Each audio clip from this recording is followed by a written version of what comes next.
Bonjour à tous, bonsoir, bon après-midi. J'espère que tout le monde passe une bonne journée.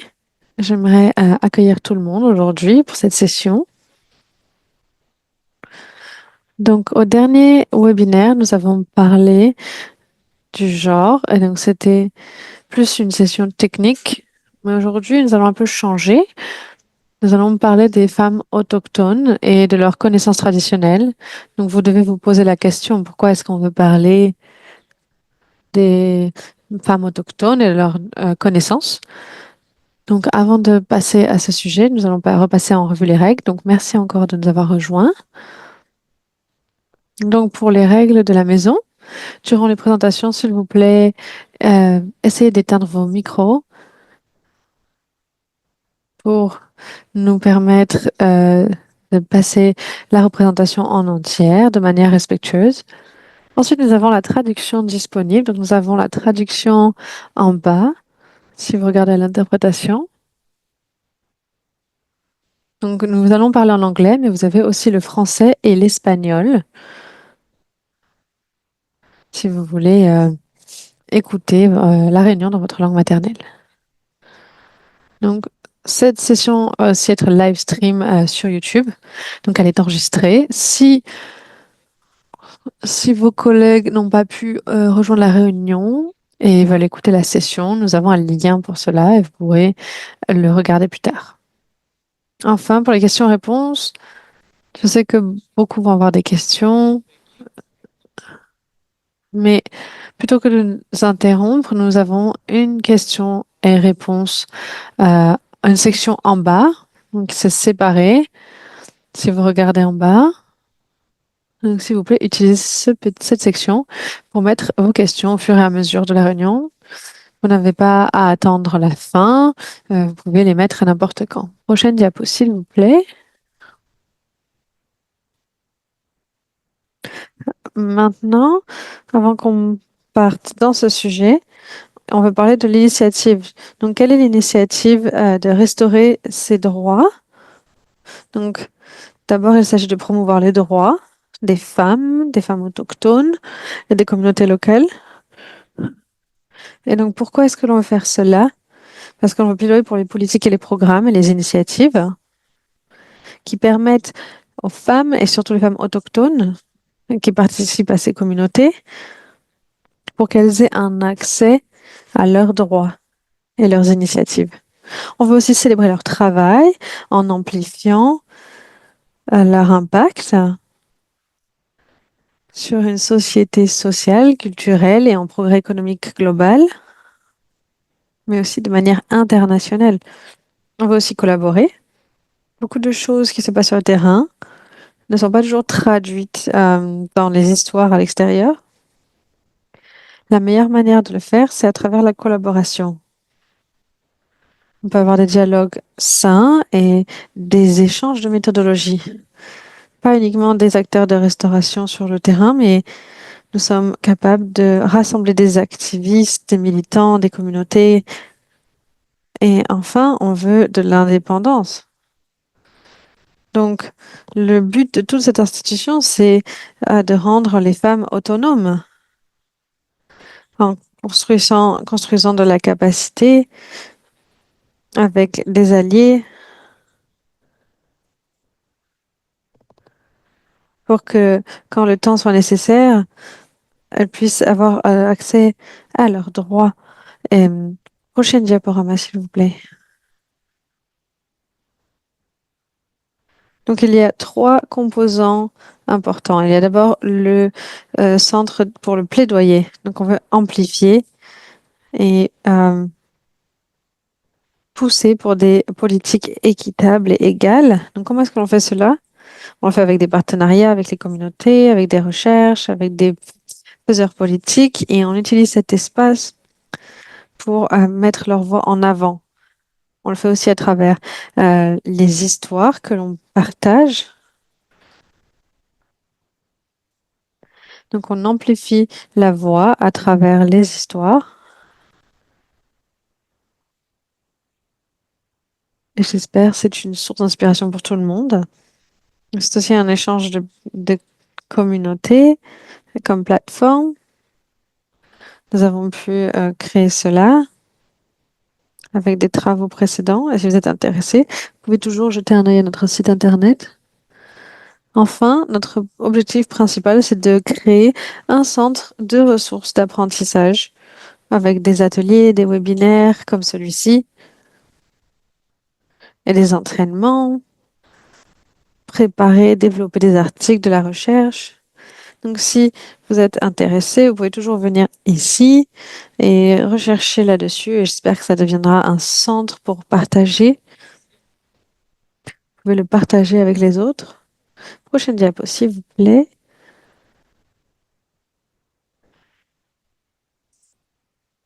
Donc, comme je le disais, le sujet d'aujourd'hui, ce sont les femmes autochtones, les connaissances traditionnelles et écologiques. Donc, j'aimerais clarifier.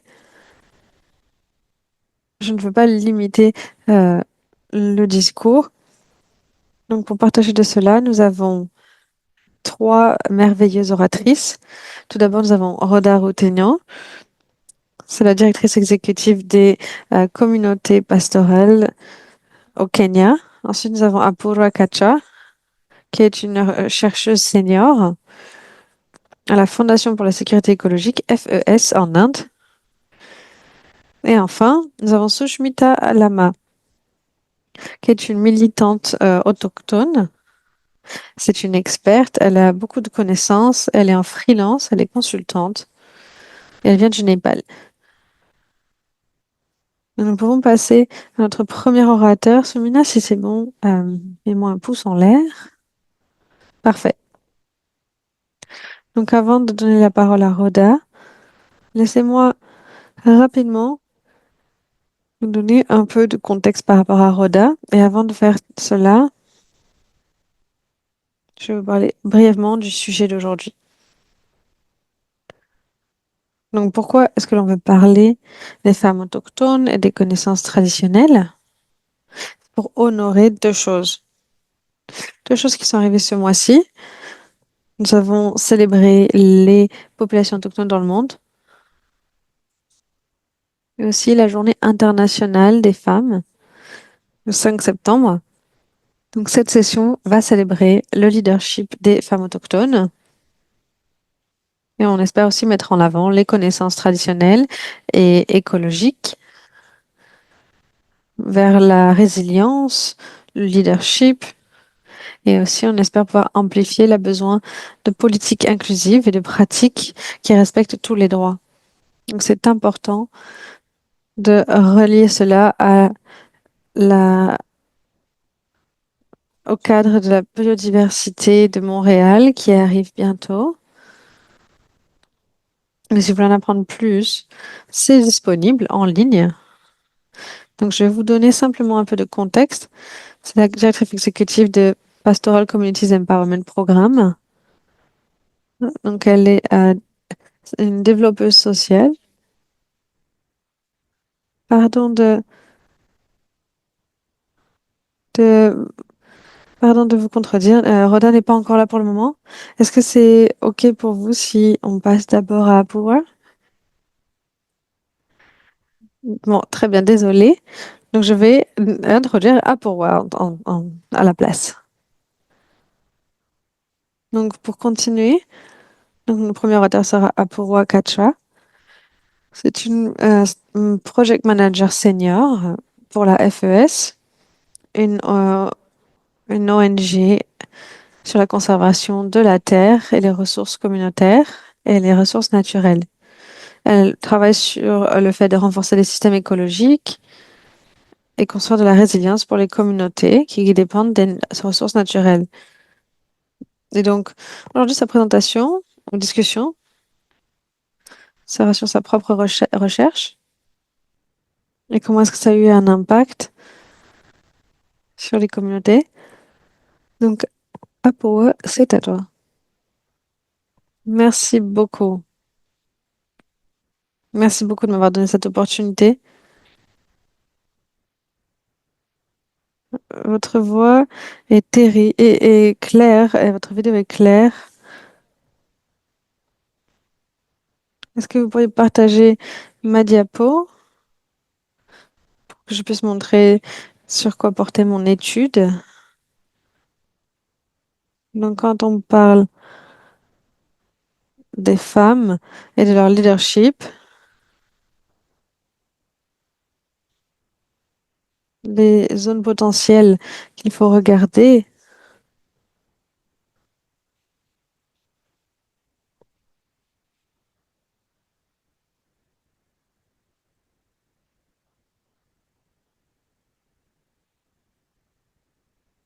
ce n'est pas sous les droits d'une personne, c'est d'une communauté entière, une institution. Donc, on base notre étude sur cet aspect.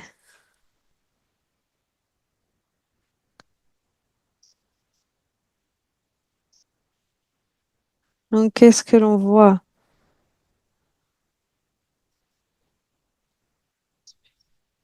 Et plus spécifiquement, est-ce que ces femmes, ces leaders de communauté, ces femmes des communautés autochtones, est-ce qu'elles ont les opportunités de leadership? Est-ce qu'on peut mettre la prochaine diapo?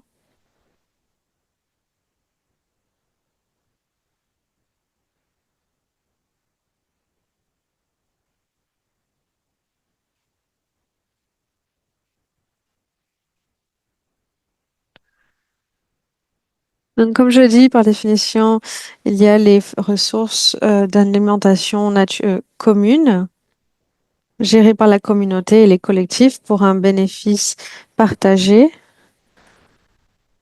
Donc, dans le contexte de l'Inde, c'est pour ça que c'est très important d'en parler, parce que plus de 50% des communautés marginalisées ont un programme et dépendent de ces ressources pour leur survie. Ce n'est pas juste pour l'aspect culturel, et c'est le but de la nourriture, de se nourrir. Est-ce que les forêts et l'eau sont des ressources cruciales? Donc, ces personnes sont, il y a presque 45% d'entre elles qui sont en dessous du seuil de la pauvreté. Et c'est crucial pour leur mode de vie journalier, parce que les tribus en Inde vivent plus proches de la forêt. Mais elles utilisent des produits de la forêt, elles les consomment, elles les produisent et ça les aide dans leur vie et dans leur rentrée d'argent.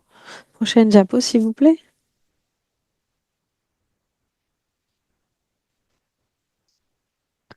Donc, quand on parle des gouvernements, comme je l'ai dit, l'aspect clé est pour les populations autochtones, comme je le disais, ils sont entre 40 et 60%. Mais quand on parle de ces ressources et l'utilisation de ces ressources,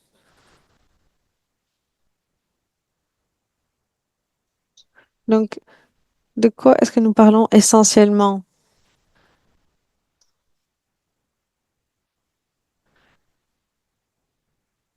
Parce que ce qu'il se passe, c'est qu'en Inde,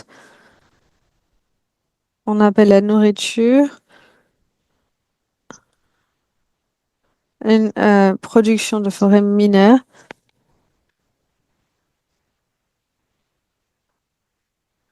Vous pouvez dire euh, que la forêt est réduite et donc c'est forcé à être collecté par les femmes elles-mêmes. La plupart du gaz est collecté par les femmes elles-mêmes. Donc les femmes, quand elles vont dans ces communautés, si vous faites une analyse de la journée et du travail qui est fait sur les 24 heures, il y a peut-être 1 ou 2 heures où ils vont aller à la forêt pour collecter ce dont ils ont besoin, des plantes médicinales par exemple. Donc elles sont plus proches et en proximité avec les ressources. Et elles sont connectées avec. Et donc, à travers les années, il y a eu beaucoup de droits, d'actes, de lois qui ont été initiés.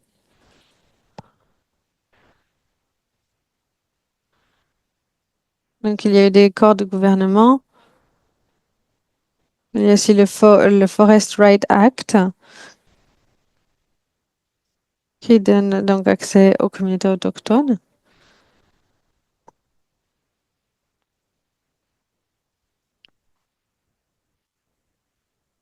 Et donc, il y a aussi la partie management des droits, mais il y a toujours un écart énorme entre le leadership des femmes. Ces femmes sont en ligne de front des ressources. Elles les gèrent, elles travaillent pour cela, mais elles n'ont pas de plateforme, elles n'ont pas d'opportunité pour aller en leadership.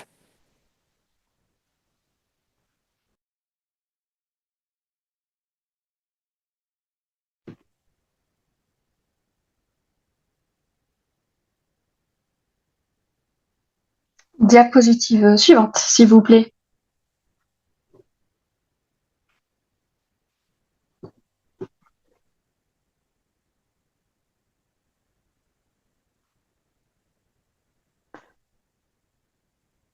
Excusez-moi, les interprètes disent que l'audio n'est pas terrible. Est-ce que tu as un micro ou peut-être que tu pourrais parler plus près du micro? Ouais, je vais faire ça. Juste un petit instant.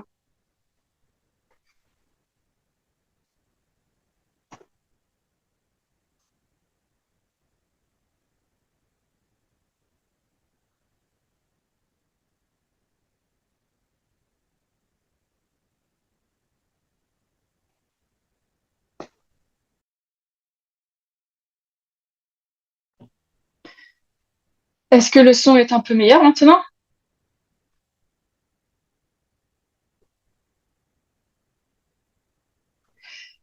Les interprètes disent que c'est mieux. Parfait. Donc, juste pour revenir sur ce que j'étais en train de dire dans cette diapositive, c'est qu'il est vraiment crucial pour nous de discuter de la qualité du leadership qu'ont les femmes sur les ressources auxquelles elles sont tellement connectées. Donc, comme vous pouvez voir sur le diapositive, c'est qu'on a tous une expérience personnelle à travailler aussi avec les femmes autochtones. Et on voit qu'elles sont vraiment connectées de façon profonde avec la forêt. Elles y vont pour ramasser du bois, des plantes médecines, de la nourriture. Et elles ont vraiment une connaissance enrichie sur les ressources et sur les ressources communes.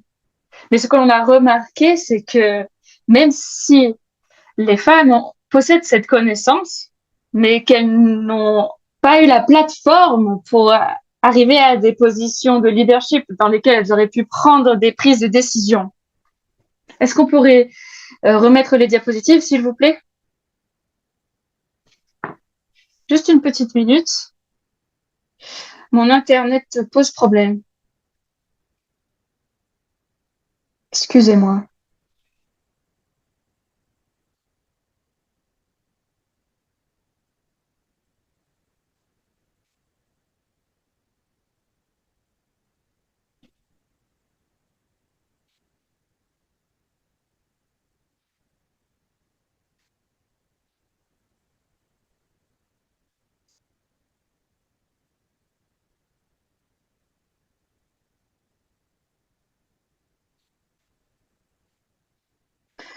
Je partage mon écran. Hop, donnez-moi juste un petit instant. Est-ce que oui, mon micro est allumé, oui. Et oui, c'est bon, je peux voir les diapositives, c'est parfait.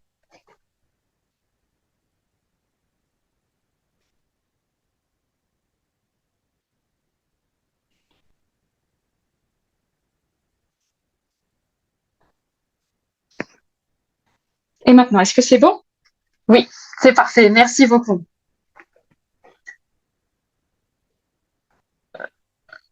Donc, on a fait cette étude on a fait cette étude sur le leadership des femmes et l'action collective. Et c'était une étude qualitative qu'on a conduite dans 4 États ici en Inde, dans 15 villages, et on a essayé de comprendre quels étaient les obstacles et les défis et les opportunités qu'avaient les femmes en ce qui concerne les positions de leadership et de gouvernance. On peut passer à la diapositive suivante, voilà. Donc, l'une des choses principales sur lesquelles je voudrais attirer l'attention, c'est que c'est le rôle des femmes dans la gestion des ressources, une des apprentissages de cette étude. Et donc, lorsque l'on parle des femmes autochtones en Inde, on peut pas faire une déclaration générale, mais de façon plus quand même générale, les femmes dans les communautés où on a fait de la recherche étaient très actives en ce qui concerne la restauration et la gestion des communs. Ils avaient des réunions de village, et il y avait peut-être des choses dont elles ne parlaient pas, mais quand il s'agissait de prendre des décisions sur la forêt, comme par exemple combien de bois d'énergie on pouvait ramasser dans la forêt, elles étaient là à prendre des décisions, à influencer les décisions, à faire entendre la voix et à partager leurs opinions. Aussi, lorsqu'on a parlé des activités de restauration ou de plantation, ou en ce qui concerne la prévention de l'accaparement des terres par des entités de type gouvernemental ou des entreprises, les femmes étaient vraiment sur le devant de la scène. Elles étaient sur le devant de la scène. Donc, c'était des agitations, c'était des moments très actifs, mais elles étaient vraiment actives sur le devant de la scène pour essayer d'arrêter cela et l'empêcher. Et quand on a discuté avec ces leaders, on leur a demandé comment est-ce que vous en arrivez à cette position de leadership et comment est-ce que vous avez réussi à parler de ces choses si importantes. Elles ont répondu que les communs sont vraiment leurs ressources de vie. Toute leur vie repose et dépend de ces ressources. Et c'est ce qui les motivait et c'est ce qui les mobilisait. C'est-à-dire quand elles voyaient l'accaparement ou quand elles voyaient des choses irrégulières qui se produisaient, elles ne pouvaient pas rester silencieuses, elles devaient parler, elles devaient s'exprimer. Donc c'était vraiment un facteur de motivation et c'est crucial pour ces peuples autochtones et notamment pour les femmes de ces groupes.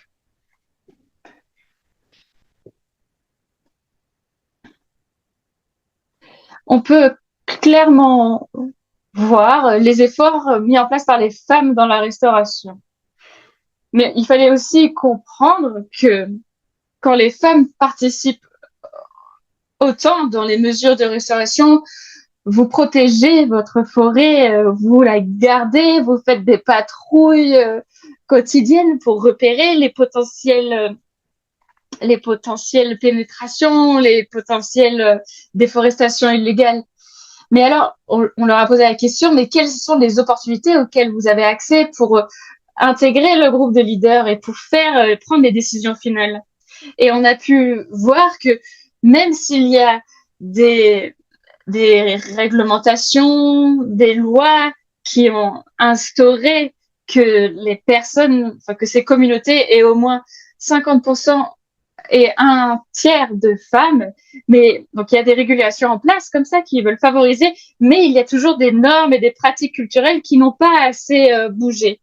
Et donc vous pouvez avoir des institutions au village où il y aura un comité où il y aura des femmes qui seront là pour représenter, mais il est très probable que leur voix ne soit pas entendue.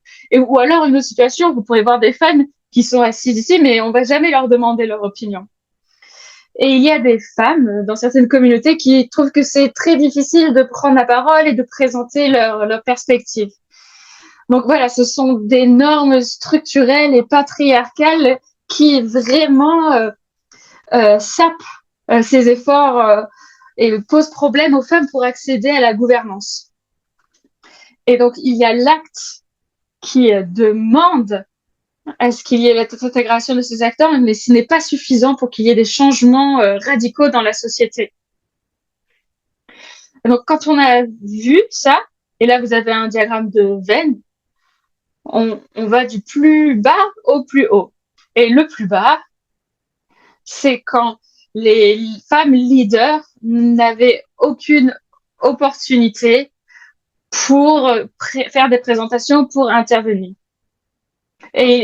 Ou alors, ils devaient faire face à des conséquences lorsqu'elles s'exprimaient, c'est-à-dire qu'elles étaient opprimées, qu'elles étaient marginalisées. Ou alors, elles ne pouvaient pas prendre part, profiter des ressources économiques qui étaient disponibles dans la société. Donc, elles ont été punies. Et le plus haut grade de l'échelle, c'est quand les hommes dans les les hommes dans les communautés ne pensent pas qu'il fallait même juste parler des droits des femmes parce que c'était normal, les femmes étaient très s'exprimer et les hommes les soutenaient activement. Donc on a un exemple, c'était à Norisa où on a fait des entretiens avec des hommes, on leur demandait ce qu'ils pensaient du leadership des femmes. Et leur réponse était très claire. On a compris que les femmes prennent soin des ressources beaucoup plus que nous. Et c'était très important. Et du coup, ils ont compris que c'était important de leur donner cet espace et que s'ils ne le donnaient pas, cela serait très injuste. Donc là, vous pouvez voir voilà, les deux extrêmes de ce diagramme de Venn. Et voilà, il y a des petits changements qui peuvent être faits, mais il y a vraiment besoin d'un grand nombre de changements pour arriver jusque-là. Passer à la diapositive suivante. Donc, en parlant de facteurs facilitants, c'était l'un de nos objectifs de cette étude. On souhaitait comprendre qu'est-ce qui fait qu'une femme va considérer que c'est important et utile qu'elle prenne des responsabilités et du leadership. Parce que ce que l'on doit comprendre, c'est que ce n'est pas simplement une question de position, c'est aussi une question de comprendre comment est-ce que fonctionne leur environnement et qu'il y ait donc des facteurs facilitants pour endosser leur rôle de leadership. Et il faut qu'elles aient donc qu'elles comprennent qu'elles sont appropriées et qu'elles ont le droit et qu'elles ont la possibilité de prendre ce rôle-là. Donc voilà, en termes de facteurs facilitants, on voit du niveau le plus interne au niveau le plus haut qui serait la société. Donc du foyer jusqu'à la société. Donc, dans une société patriarcale, le rôle reproductif est ce qui les définit. Parce qu'elles elles ont le rôle de la reproduction et prendre soin de la famille, faire à manger, s'occuper des enfants, de la belle famille. Et donc, quand elles sentent qu'elles ont un soutien dans la famille, et notamment quand c'est le mari ou quand c'est la belle famille, quand elles ont du soutien comme ça, elles pensent cela leur donne beaucoup plus d'espace et de temps et d'énergie pour aller poursuivre des activités de leadership. Et dans les communautés, s'ils vont dans les communautés et qu'on voit qu'il y a des initiatives spéciales mises en place pour les femmes, cela va les aider. Et donc, voilà, s'il y a des normes qui changent et que, par exemple, ce qui s'est passé à Nourissa, c'est quand on a reconnu que c'est votre droit de parler, vous devriez parler. Et donc, voilà, cela permet donc aux femmes d'avoir plus de pouvoir d'action, d'avoir plus confiance en elles, de se sentir plus légitimes. Et donc, voilà l'ensemble de facteurs facilitants qui permet aux femmes, du coup, d'endosser par la suite des positions de leadership. Mais c'est également très important de considérer quels sont les obstacles au leadership. Donc, il y a le travail de s'occuper de la famille qui est non rémunéré. Donc, dans une société patriarcale comme l'Inde, il arrive très souvent que les femmes sont les seules intendantes de la maison. Et il ne s'agit pas juste de prendre soin de la maison, mais elles vont aussi s'occuper de l'agriculture, elles vont aussi regarder après le bétail, elles vont s'occuper des tâches ménagères. Et cela leur laisse vraiment peu d'énergie et peu de temps pour s'aventurer sur d'autres tâches en lien avec la communauté. Un autre obstacle, c'est l'absence d'éducation formelle. Mais surtout pour les populations de femmes, si elles n'ont pas assez d'éducation, si elles n'ont pas d'éducation de haut niveau, il y a peu d'estime de soi, peu de confiance en soi, et les personnes ne vont pas forcément leur faire confiance en termes des décisions qu'elles vont proposer. Parce que souvent, les gens confondent le fait d'avoir une éducation avec savoir prendre des bonnes décisions. Il y a aussi des, euh, des normes discriminantes, et cela, donc, bien sûr, a un impact sur le rôle des femmes. Et avec ces normes discriminatoires, on va questionner en fait les femmes qui vont essayer d'endosser des rôles de leadership. Et donc voilà, il y a ces biais genrés que la société a toujours et qui sont encore plus renforcés au niveau aussi des communautés. Et c'est une restriction sur les compétences des femmes. Et donc voilà, c'est un cercle vicieux. Vous pouvez voir, donc si vous avez eu un foyer très restrictif où vous êtes complètement noyé sous les tâches liées à votre foyer et que vous n'avez pas eu d'opportunité d'éducation, même juste de pouvoir aller à l'école, pas forcément de l'éducation supérieure, mais voilà, si vous n'avez pas accès à cette éducation et qu'en plus de ça, vous êtes dans une société où il y a des normes discriminantes, alors votre capacité d'action, votre mobilité est complètement restreinte et vos opinions ne sont alors pas écoutées. Donc, nous avons aussi des femmes qui ont fait des choses incroyables.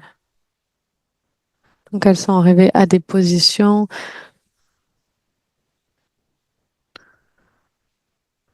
elles ont pris des opportunités de leadership. Donc, quel est le résultat de ce leadership? Il y a des opportunités économiques.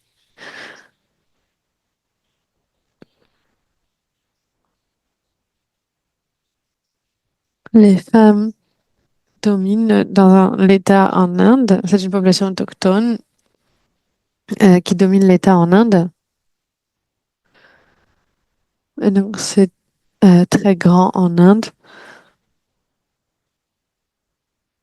parce que c'est ce produit peut être vendu au marché ou alors au gouvernement. Et ces femmes avaient des cartes, pardon, pour le marché.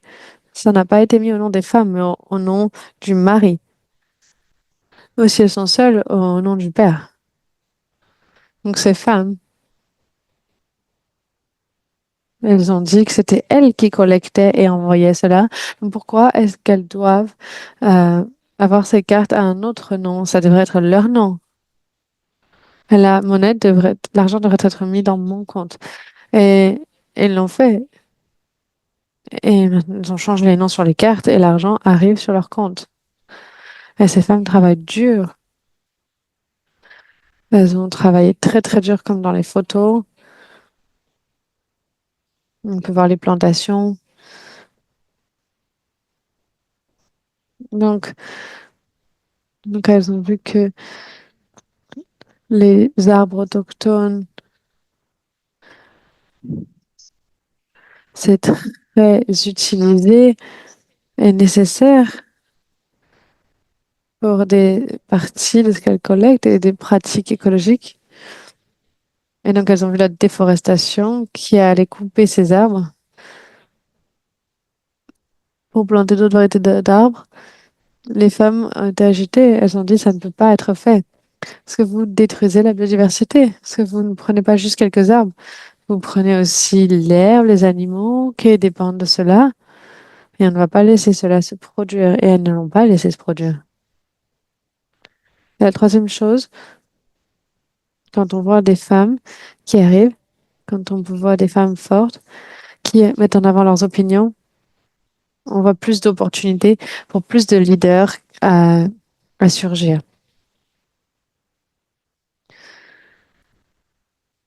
Dans les interviews, on comprend que c'est important pour les femmes de parler Donc, plusieurs fois, je me réfère à elles parce qu'elles n'ont pas le temps, elles ne viennent pas à moi. Donc, je décide qu'on va dans ces forêts tout en même temps. Donc, quand on a voyagé jusqu'aux forêts, collecté des ressources ensemble, j'utilise ce temps pour parler de ces problématiques avec elles. C'est pourquoi, je ne dis pas que les hommes ne le sont pas, mais ce qu'on a trouvé, c'est que les femmes sont très particulières pour mettre leurs opinions à voix haute. Donc, c'était les retombées qu'on a vues au niveau environnemental et économique de leadership des femmes. Donc, c'est là que je veux terminer ma présentation.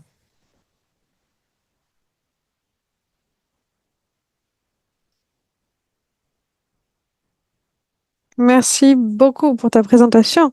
C'était génial. Avant qu'on passe à notre prochain orateur, je voudrais dire encore une fois merci beaucoup pour cette présentation très intéressante. Ça a été aussi une grande part de vos recherches, donc merci pour cela. Donc, je lis cela aussi avec le fait que la plupart du temps, les femmes en général sont euh, mal prises en compte dans la démographie.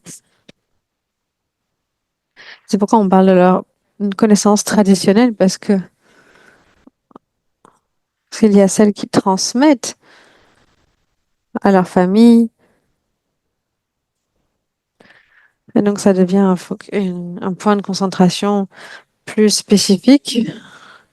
Donc pour parler de cela, et pour parler un peu plus du travail que les femmes autochtones font dans les communautés, j'aimerais inviter Ruda Otieno, qui est directrice fondatrice de PACEPS au Kenya. C'est une développeuse sociale avec de l'expérience. Elle travaille avec les populations autochtones vers la résilience. Elle gère les initiatives qui renforcent les réseaux des femmes et les connaissances autochtones. Et elle supporte la biodiversité. Elle la promeut. Donc, un élément clé, c'est le développement du calendrier Bokot, un outil qui garde les connaissances traditionnelles et des terres durables. Elle va parler de cela un peu plus dans sa présentation. J'aimerais lui donner la parole. Merci beaucoup.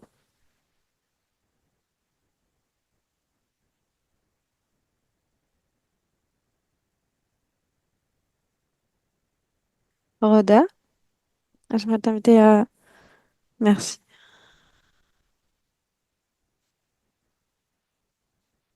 Merci beaucoup, Soumina. Je, ne je ne peux même pas me voir moi-même. Nous avons eu beaucoup de problèmes. Est-ce que vous m'entendez?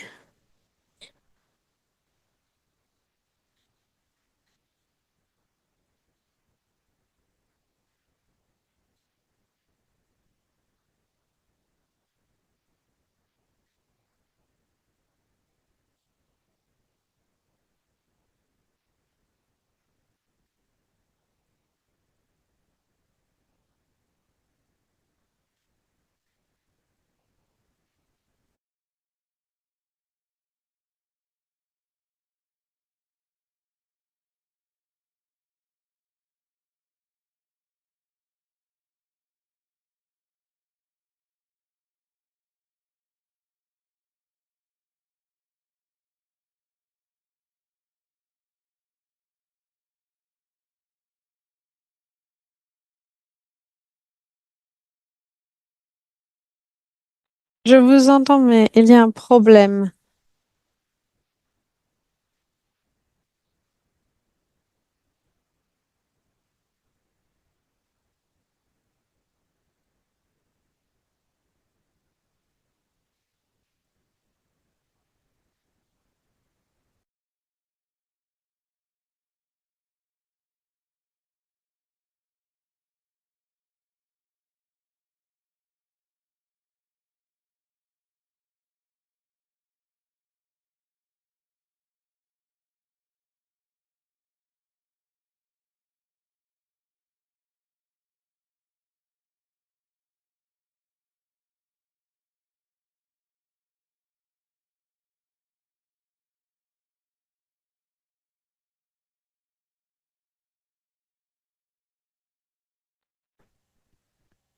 Pendant que Rhoda règle son problème technique, je pense, parce que nous avons peu de temps, nous devrions passer à la suite de notre webinaire. Est-ce que, Sushmita, tu es prête pour ta présentation? Jusqu'à ce que Rhoda répare son problème. Est-ce que c'est OK avec toi? Oui, bien sûr. Donc, je vais inviter Sushmita Lama. C'est une consultante freelance depuis plus de 10 ans d'expérience sur les femmes autochtones et l'autonomie, les qualités. Et elle se concentre sur les femmes autochtones. C'est une militante au Népal et elle travaille en tant que consultante indépendante. Et elle se concentre sur l'égalité des genres et l'inclusion sociale. Je pense que je suis prête maintenant. Rhoda, est-ce que tu peux attendre? J'aimerais demander à Sushmita de continuer et ensuite on fera votre présentation à la fin. Est-ce que c'est d'accord? Super. Et elle donne la construction de capacité. Merci beaucoup, Rubina et Sumina. Et il n'y a pas de son. Est-ce que vous pouvez m'entendre? Oui, oui, oui, nous vous entendons. Donc, tous les interprètes sont d'accord.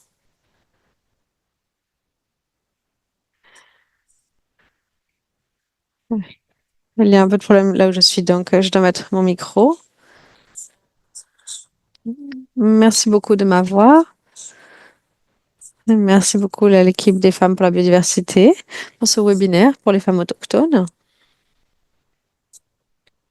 Et aussi reconnaître leurs connaissances traditionnelles et leur leadership et la restauration. Donc, merci beaucoup d'avoir mis cela en avant.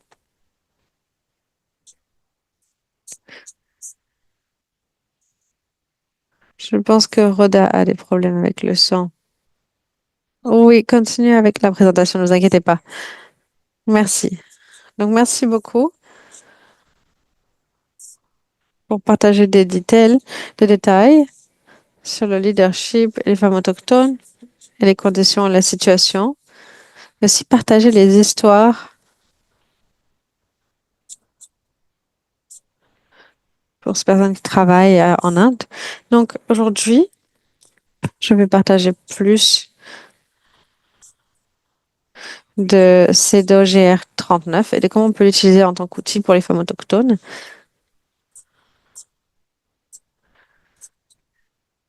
Donc, comme vous le savez, c'est le premier instrument contraignant légalement qui inclut les femmes autochtones, qui est dédié aux femmes autochtones et aux filles. Ça a été fait en 2022. Ça a été adopté en 1979 et après 1979, on a dû lutter pendant plus de 40 ans pour s'assurer, pour discuter de nos droits. Parce qu'avec CEDAW, comme vous le savez, c'est la Convention sur l'élimination de toutes les formes de discrimination contre les femmes. Ça veut dire mettre toutes les femmes dans le même panier et non, en réalité, ce n'est pas le cas. Il y a des différentes identités de culture. Il y a des défis spécifiques et uniques aux femmes autochtones et militantes qui luttent, qui ont dû faire du plaidoyer pour avoir des outils différents pour s'assurer de leurs droits. En 2022, nous avons pu assurer cela, donc je vais en parler un peu plus. C'est le GR39. Ça donne des recommandations sur différents aspects des populations autochtones. Comme vous le savez, toutes les femmes autochtones sont considérées comme les gardiennes des ressources naturelles. comme il a été mentionné plus tôt, et à cause de leur rôle traditionnel et la biodiversité, et les règles pour transmettre les connaissances traditionnelles et promouvoir les pratiques durables au sein des communautés. Leurs règles, ce n'est presque pas là. Il y a beaucoup de barrières à cause de la patriarchie, le leadership des hommes. Les femmes autochtones n'ont pas accès, elles ont un accès limité pour les processus de prise de décision. Il y a aussi essentiellement euh, de l'exclusion et aussi parce que le genre dans les villes, il y a la discrimination intersectaire. Certaines sont très structurelles.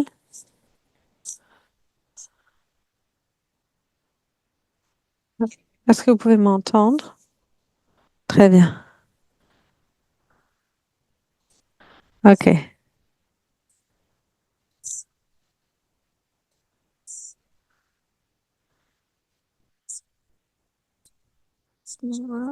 À cause de beaucoup de structures et de différences, c'est la base de l'impact des changements climatiques. Donc, pour la première fois, on reconnaît leur identité unique et leurs contributions et leurs défis. Et donc, ça donne de la prise de conscience. Et donc, les États répondent aux... Soumis, est-ce que vous m'entendez? Et ça amplifie euh, le leadership des femmes et la gouvernance. Donc, pour la première fois, ça reconnaît le droit des identités et le droit collectif des femmes autochtones. Donc, prochaine diapo. Donc, avant ça, j'ai une diapo, mais c'est pas grave. Si vous voyez les recommandations, il y a différents points. Donc, ils parlent de leurs droits à différentes thématiques. D'abord, c'est l'accès à la justice et aux systèmes légaux. Les femmes autochtones et les filles n'ont pas accès à la justice parce que la politique nationale les discrimine, surtout les femmes autochtones et les filles. Ensuite, il y a l'obligation des partis et des États. Donc, ça assure que l'État devrait protéger et reconnaître les femmes autochtones et leurs droits. Et donc, il y a toutes les constitutions et aussi toutes les politiques. La troisième partie, c'est aussi la prévention et la protection des femmes autochtones. Comme vous connaissez toutes les femmes autochtones, elles constituent la nature. Donc, qui fait face à beaucoup de défis et de violences de la part des États, des militaires, pardon, des acteurs privés. Ça vient aussi d'abus mental, d'intimidation physique, d'attaques physiques. Donc, dans ce cas, les femmes autochtones, elles n'ont pas d'informations par rapport à la justice. Elles n'ont pas accès à la justice. Les clés de la violence ne sont pas reconnues. Il n'y a pas de perte de politique pour protéger les femmes autochtones. Donc, à cause de cela, les femmes et les filles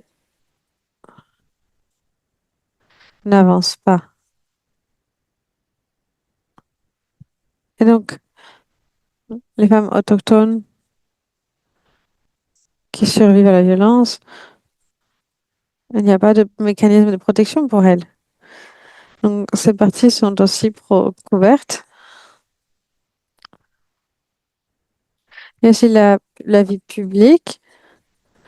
Donc, GR39 aussi améliore la participation des femmes autochtones dans toutes les politiques.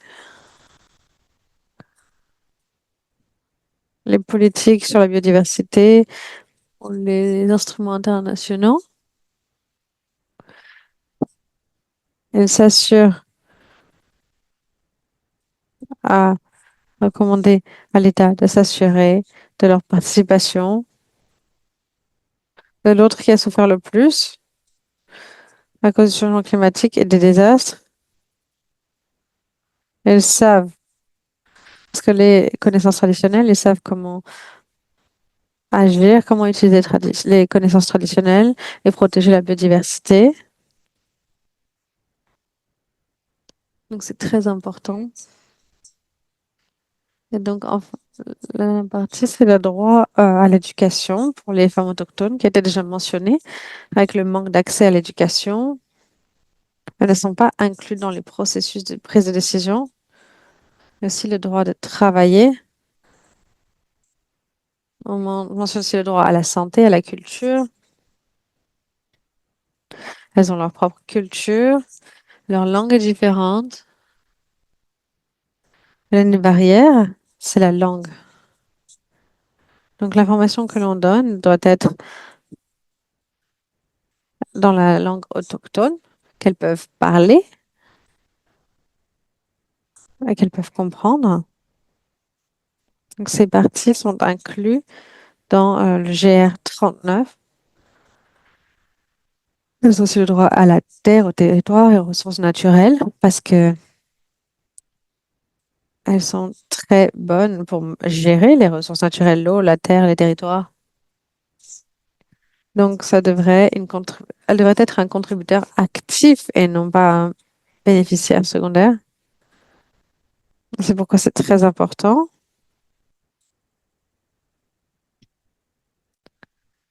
Il y a aussi le droit à la nourriture, l'eau et les graines. On doit préserver nos sièges autochtones, le droit de nettoyer un environnement durable.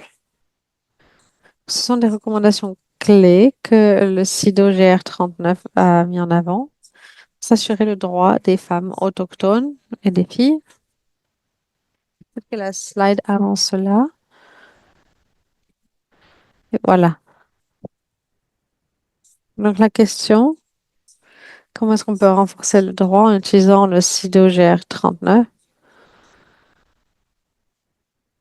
C'est un outil très important pour le travail de plaidoyer.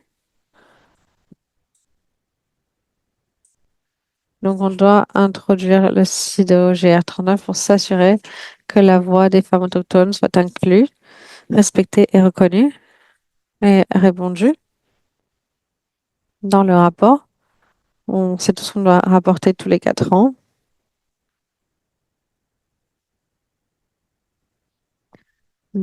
Encourage aussi l'État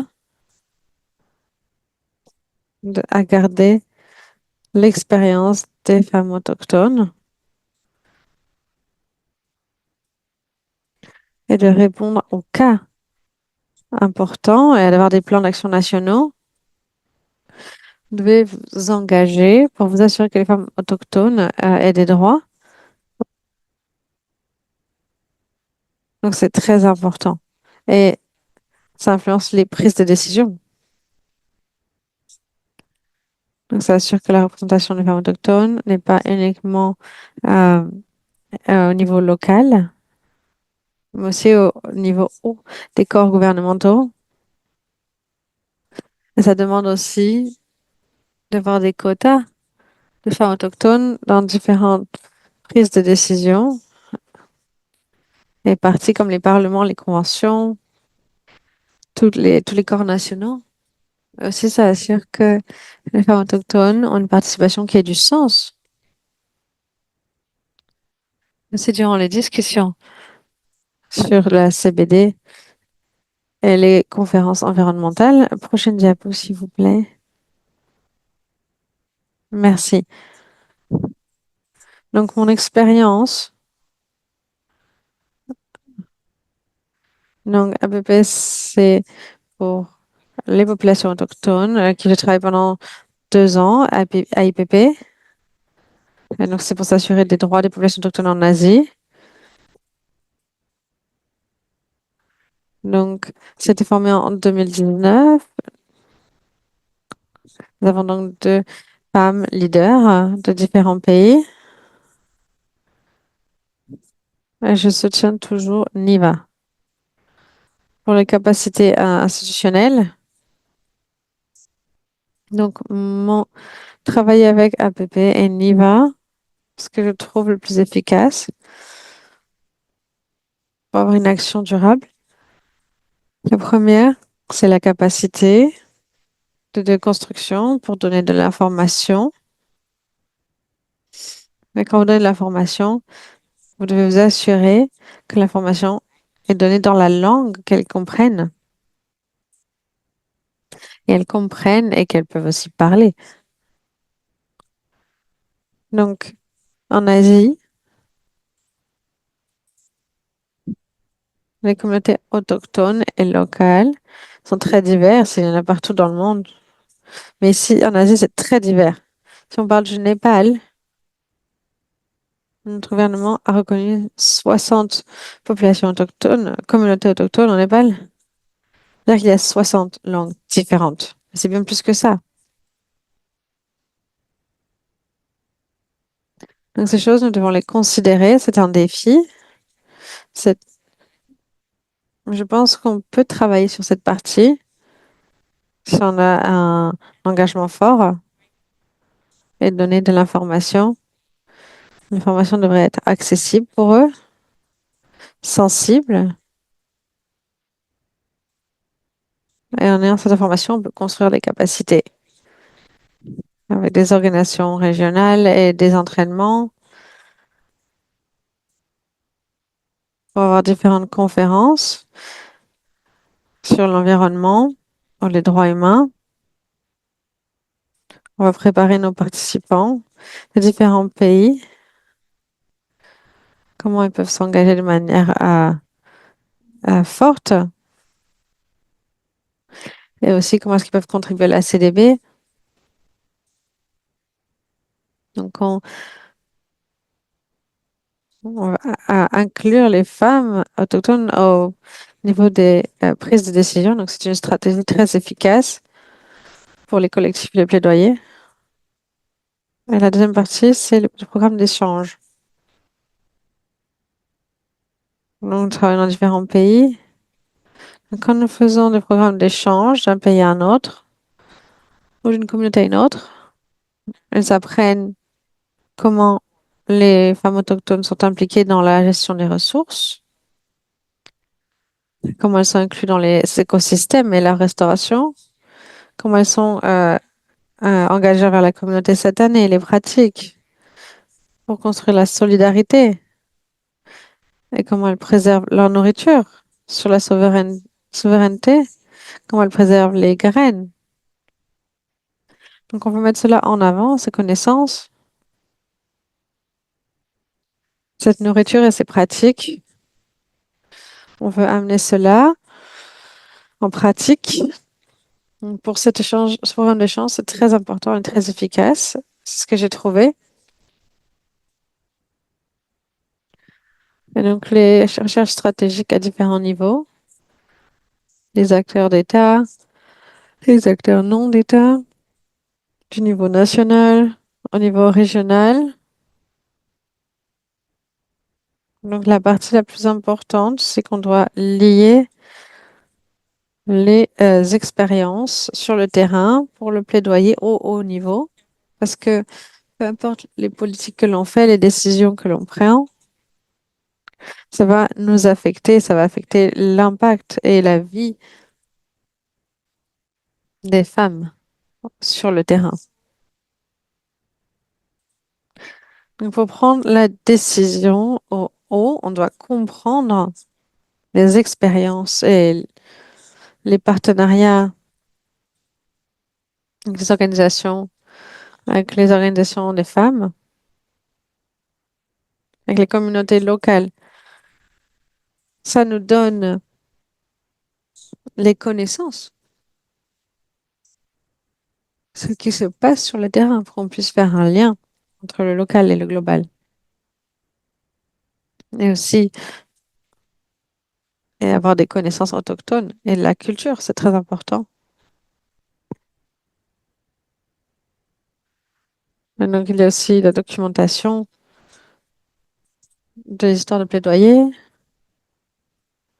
même ce programme documente aussi les cas d'études, donc on doit capturer et partager différents types d'histoires et de succès pour inspirer d'autres réseaux de femmes autochtones, pour les aider à construire plus de résilience et des politiques. C'est très important.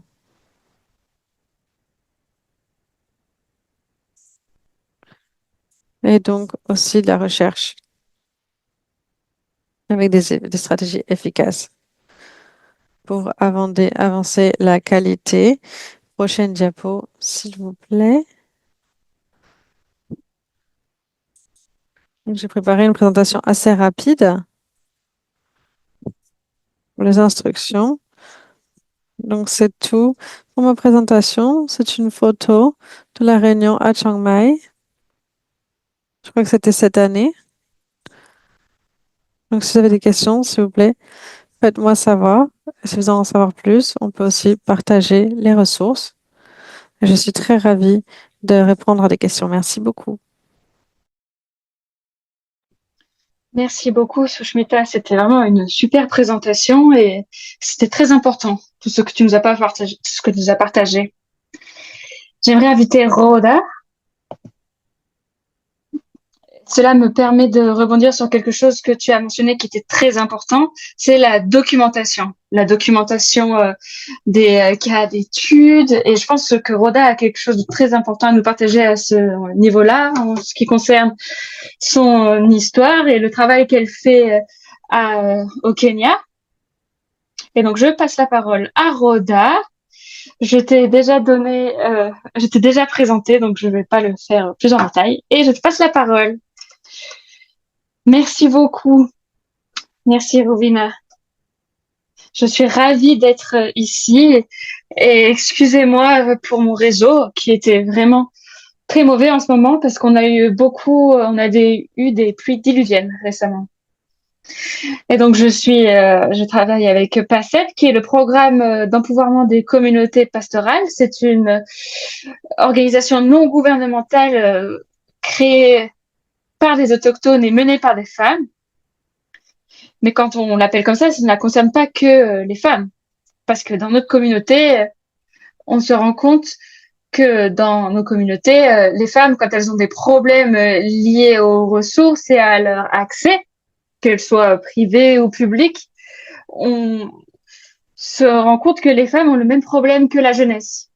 Parce que les jeunes n'ont pas le droit à la prise de décision. Et c'est pour ça qu'on travaille aussi sur la jeunesse. Et donc, quand je parle des femmes, finalement, j'inclus également les jeunes de ma communauté. On peut passer à la diapositive suivante. Donc, voici d'où je viens. Vous pouvez voir la carte. On est à 573 km de Nairobi et on n'est pas loin de la frontière d'Ouganda. Et on est dans une communauté rurale. Et on travaille pour les communautés locales et notamment pour les communautés autochtones qui sont des communautés pastoralistes et agro-pastoralistes. Donc, vous pouvez voir ici la carte. Donc, voici la question. On peut passer à la question suivante. Parce que la question, c'est comment est-ce que le calendrier saisonnier traditionnel a aidé les peuples autochtones et les communautés locales. Et on peut passer à la diapo suivante. Mais ce que je veux dire, c'est que le calendrier Pokot a été réalisé par les anciens de Pokot et la jeunesse. Parce que c'est comme ça que l'on fait le transfert des connaissances de façon intergénérationnelle. Et lorsque je parle des anciens et de ça, je parle des femmes et des hommes.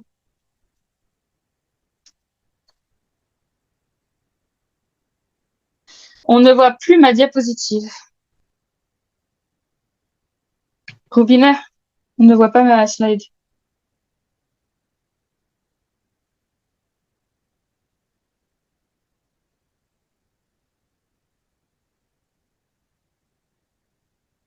Est-ce que tu peux la voir maintenant?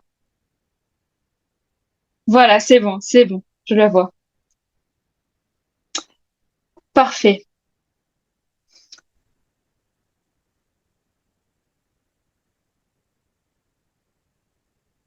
Donc, ce que je peux dire, c'est que cela aide les communautés, et notamment les femmes, qui sont les gardiennes et les praticiennes. Elles ne sont pas que des gardiennes, mais elles pratiquent également la connaissance.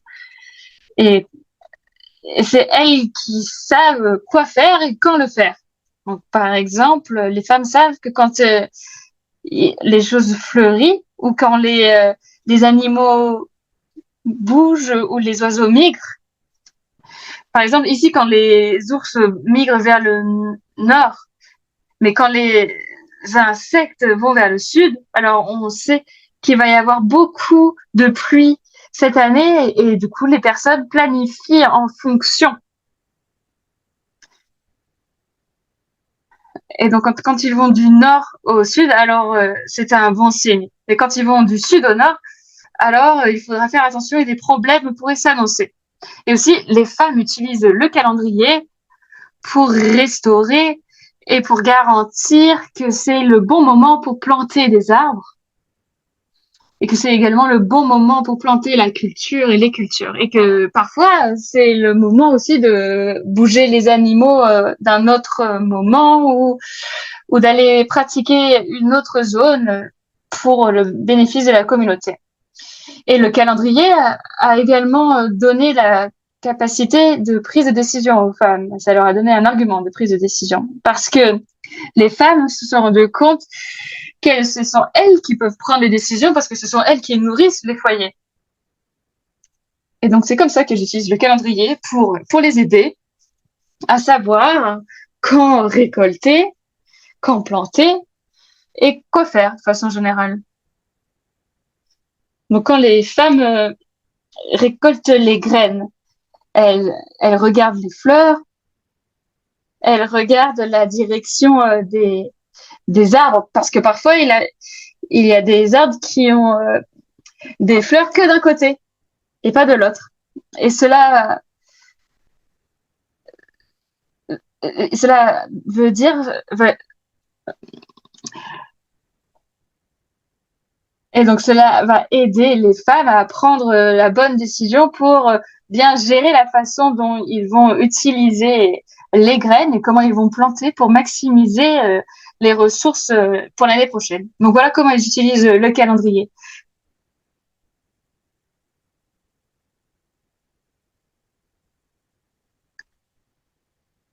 Donc on garantit que le calendrier est vraiment en lien avec la biodiversité et avec les corps célestes, les étoiles. Donc certaines personnes peuvent voir les étoiles et savoir si il va pleuvoir. Et il y a des étoiles qui indiquent s'il est le temps, le moment de planter, et qui peuvent aussi indiquer s'il va y avoir des catastrophes ou s'il va falloir prendre beaucoup de décisions. Donc là, vous pouvez voir des femmes, vous pouvez voir que certaines femmes plantent, vous pouvez voir qu'il y a un outil pour récupérer le millet, et elles le font ça de façon communautaire. Et ce qu'elles plantent, c'est ce qu'elles vont mettre au-dessus du bois pour être sûr que ce sera sec pour l'année prochaine. Et comme ça, les femmes auront des semences pour la prochaine saison. Et comme ça, elles n'ont pas à dépendre sur des approvisionnements externes. Sur l'autre photo, vous pouvez voir qu'elles utilisent de la technologie traditionnelle. Et donc, vous pouvez voir qu'elles plantent dans une forme de demi-lune. Et ce sont les femmes qui le font. Et là, ce qu'elles sont en train de planter, c'est un potager.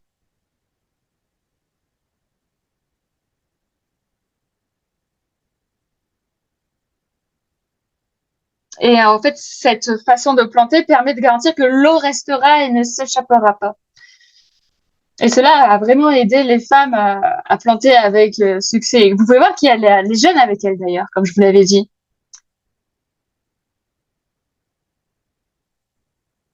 Donc ici, vous voyez Kamatira, où il y a un projet de restauration de la biodiversité mené par les femmes. Et c'est le projet sur lequel le Women for Biodiversity nous a soutenus. Et on s'est rendu compte que l'aide de l'écosystème, c'est la même chose que l'aide au niveau des humains. Voilà, si on n'aide pas l'écosystème, c'est ce qui se passe aussi si on n'aide pas les humains. Donc, il faut les aider. Et donc là, on peut voir que les femmes ont pu aider à l'entretien de l'écosystème. Et vous pourrez voir dans la diapositive suivante que ça a bien fonctionné. Et donc, en ce qui concerne le calendrier, c'est un recueil vivant de connaissances. Et c'est quelque chose qui aide à savoir quand mettre en place certains rituels et qui permet d'être support au passage des histoires d'une génération à l'autre. Donc, c'est vraiment un document vivant qui peut être utilisé par toutes les générations, même celles qui sont encore à venir. Et c'est un outil qui peut aider les personnes à survivre face au changement climatique. Et ce calendrier saisonnier inculque le respect, la réciprocité envers la nature et la responsabilité communautaire. Et cela veut dire que la communauté sait maintenant que quand il y a une abondance, ils doivent en faire attention et qu'ils doivent prendre soin dans tous les cas et ne pas en abuser. Et le crédit de tout cela vient aux femmes. Et elles nous ont aidés à mettre en place ce calendrier qui est vraiment très important pour elles, et elles nous ont permis de nous rendre compte que tous les efforts communautaires sont très importants. Donc voilà, nous en avons tout documenté. Et voici donc comment le calendrier aime les femmes, aide la jeunesse. Parce que comme ça, la prise de décision peut tourner entre ces différents acteurs.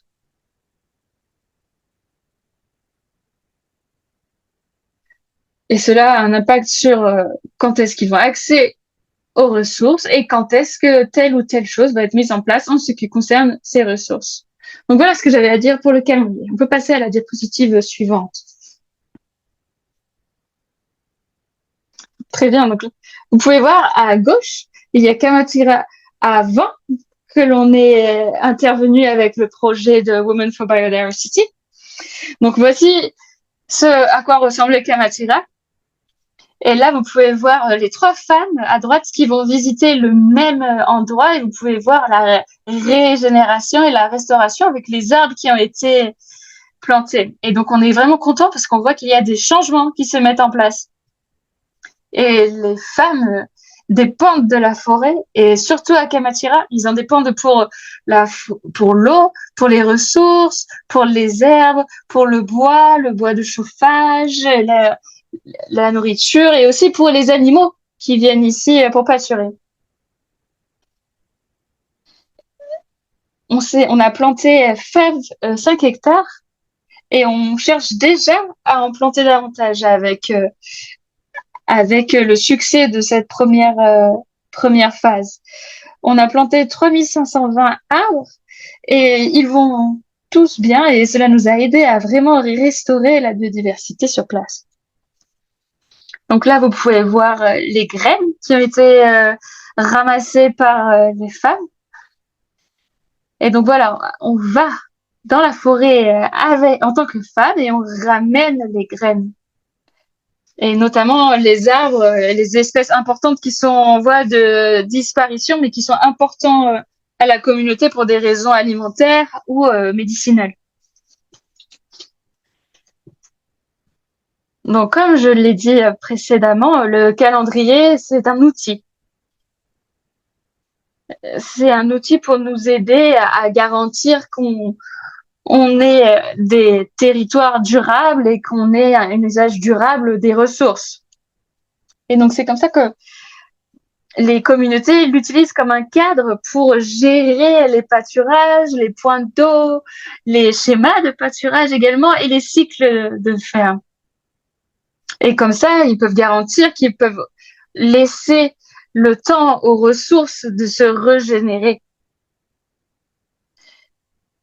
Donc, ils peuvent mettre en place des systèmes FMNR, c'est-à-dire un système de gestion paysan des ressources naturelles, et cela donc peut aider à soutenir la régénération de la biodiversité. Et donc voici mes mots de conclusion.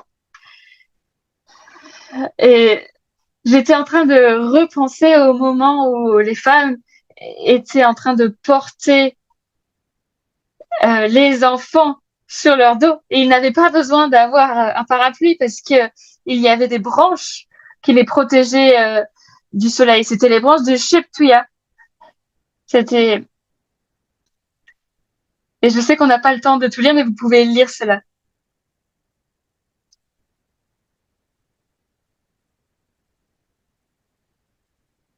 Donc, l'autre question, c'est quels sont les moyens efficaces d'intégrer la connaissance autochtone dans les politiques de climat et de biodiversité?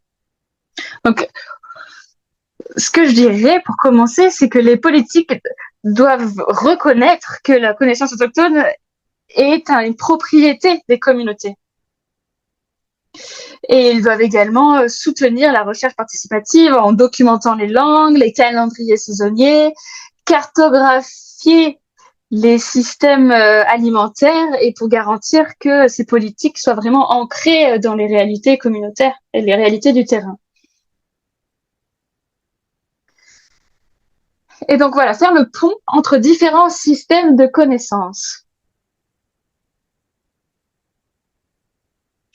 Il devrait y avoir des mécanismes qui devraient garantir le dialogue entre les connaissances autochtones et les scientifiques. Donc, par exemple, intégrer les calendriers saisonniers avec les données météorologiques peut nous aider à améliorer les prévisions météorologiques.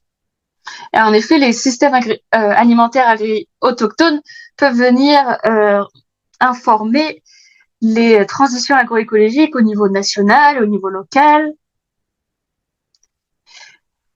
En ce qui concerne la reconnaissance et la représentation institutionnelle, donc il y a beaucoup de cadres au niveau local, régional, global, avec les IPBS, les COP, les plateformes de la CNUC, les stratégies nationales de la biodiversité. Tous ces cadres devraient réserver une place aux femmes autochtones, aux anciens et à la jeunesse en tant que des personnes porteuses de connaissances, pas simplement des parties prenantes. Et donc, reconnaître les langues autochtones dans l'éducation est aussi un aspect clé. En ce qui concerne le soutien aux cadres politiques internationaux, on a vu que la décennie sur la restauration des écosystèmes de l'ONU a souligné l'inclusivité, en se rendant compte que les femmes et les communautés marginalisées étaient nécessaires pour le succès. Il y a aussi le cadre mondial pour la biodiversité, où il y a plusieurs cibles. La cible 2 qui demande la restauration équitable des écosystèmes dégradés, la cible 22 qui souhaite garantir que les femmes et les autres groupes puissent participer dans la prise de décision, la justice et l'accès à l'information en ce qui concerne la biodiversité, et la cible 23 qui promeut le leadership des femmes dans la gouvernance de la biodiversité. Il y a également la CNUC pour combattre la désertification qui reconnaît le rôle des femmes dans la gestion durable du territoire et qui appelle à des politiques qui soient sensibles au genre. Et c'est quelque chose qui est important et qui a un impact important sur le terrain. pour garantir que les femmes puissent avoir un accès et puissent participer. Quels sont les défis? Donc, les autres panélistes en ont déjà parlé, et il y a les droits au territoire. Donc, dans beaucoup de pays africains, il y a moins de 20% de femmes qui sont propriétaires de terres. À West Pokot, c'est sûr, les agricultrices doivent dépendre sur les personnes de leur famille qui sont des hommes pour prendre des décisions en termes de territoire. Donc, on sait qu'on n'a pas droit à la terre, mais la Constitution nous donne accès à ces ressources. Et donc maintenant, on a mis en place des renforcements de compétences pour garantir que chacun ait droit aussi à la propriété de la terre en tant que femme, en tant que jeunesse. Parce que s'il y a des femmes qui produisent sur des terres mais qui n'ont pas accès à ces terres-là, qui ne sont pas propriétaires de ces terres-là, alors elles ne vont pas pouvoir bénéficier de leurs ressources. Il y a aussi quelque chose, c'est quand les femmes ne sont pas inclus dans la prise de décision et qu'elles ne sont pas là sur certains forums d'échange pour parler de leurs problématiques, elles ne sont pas prises au sérieux, elles ne sont pas considérées. Donc, elles sont laissées à la marge. Et donc, voilà, on renforce leurs compétences pour garantir qu'elles comprennent les cycles budgétaires. Et comme ça, elles peuvent intervenir au bon moment. Et on peut envoyer des représentants pour garantir que leurs voix, leurs problématiques, leurs aspirations sont considérées à ce moment-là. Et donc, lorsque l'on travaille sur le soutien à la biodiversité, on a réussi à mettre des femmes à 10 niveaux et on a pu articuler leur aspiration. On a pu voir qu'elles sont de plus en plus reconnues. Et on a pu voir que même dans le cadre du changement climatique, les plans d'action et les régulations offrent des nouvelles positions aux femmes en tant que leadership. Et c'est quelque chose qui nous aide à aller de l'avant.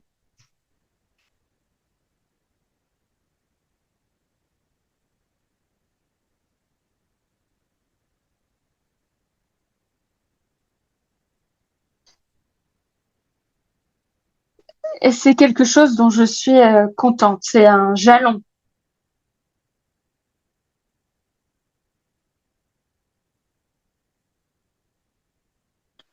Ah, on t'a perdu pour quelques instants. On peut t'entendre maintenant.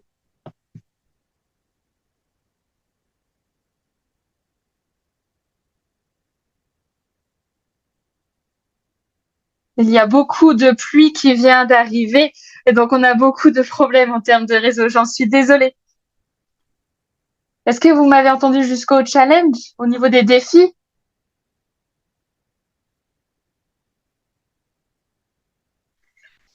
Donc, ce que je disais, c'est que la prise de décision pour les femmes est un défi. Personne ne s'intéresse à ce que la femme veut savoir, ou ce qu'elle veut dire, ou pour comprendre la façon dont elle voudrait changer leur vie.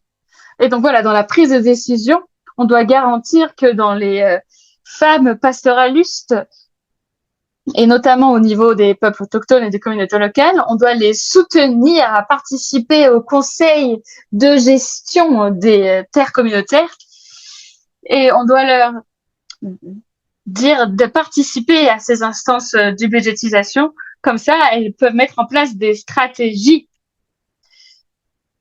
Et quand donc le fait de travailler comme ça, cela permet de renforcer les efforts, de les inclure à ces différentes instances de prise de décision. Et comme on continue, on se rend compte que le problème de ces femmes se base principalement sur la patriarchie et la culture. L'idée, c'est que, enfin, elles sont obligées d'écouter les hommes, elles ne sont pas considérées comme des êtres humains à part entière. Et donc, avec le renforcement des compétences, on leur a fait comprendre qu'elles avaient tout à fait la légitimité de prendre des décisions et de faire entendre leur voix.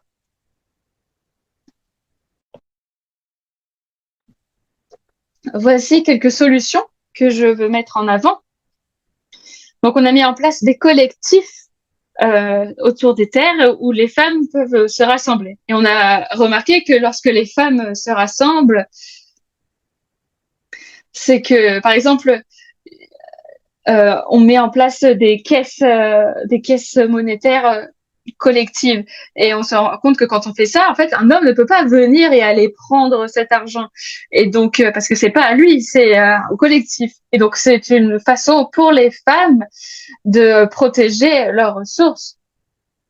Et comme ça, avec ces caisses communautaires, elles sont empouvoirées de façon économique. Mais quand on travaille individuel, c'est là où il y a des problèmes. Donc c'est pour ça qu'on doit vraiment garantir qu'il y ait des ressources mises en place de façon en équipe. Et c'est comme ça qu'on peut mettre en place des potagers au niveau d'un groupe, qu'elles peuvent planter des arbres. Et comme ça, cela peut... c'est une des façons de les encourager et de leur faire reconnaître et exercer leurs droits. Et c'est comme ça que, voilà, on forme les femmes, on les, on les entraîne à ne plus avoir peur, à participer à ces différentes instances de décision. Et ils ne devraient pas souffrir de quelconque discrimination. Donc pour finir, nous avons un mentor, une solution de mentorat pour la jeunesse où les femmes et les hommes viennent ici pour combler les problèmes d'analphabétisme. Et on utilise la technologie pour aider pour aider à cet apprentissage.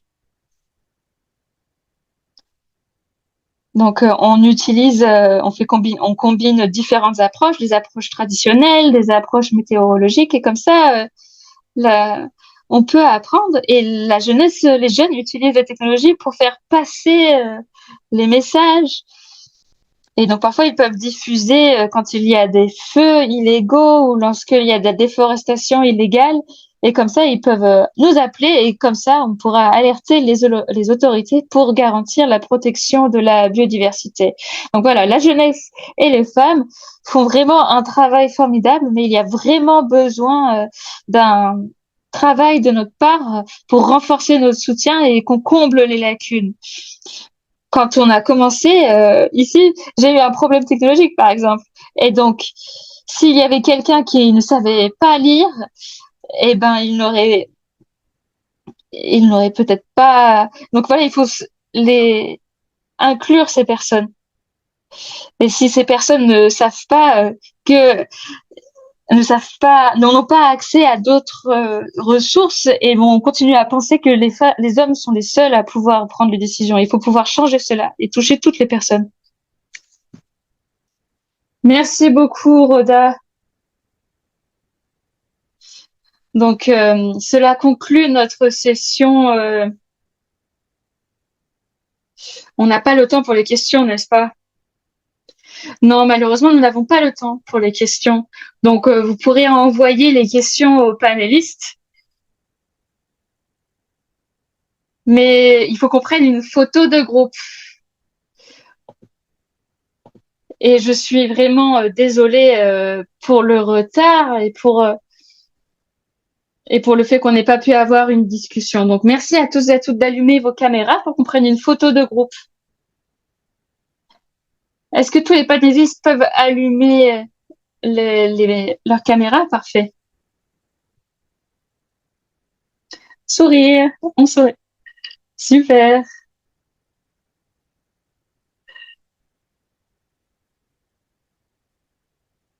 Voilà, j'ai tout le monde dans la caméra. Parfait. Et au revoir à tous et à toutes. Je suis vraiment désolée pour le problème logistique. Merci pour ces superbes présentations et Nous sommes vraiment désolés de ne pas avoir eu l'occasion de discuter plus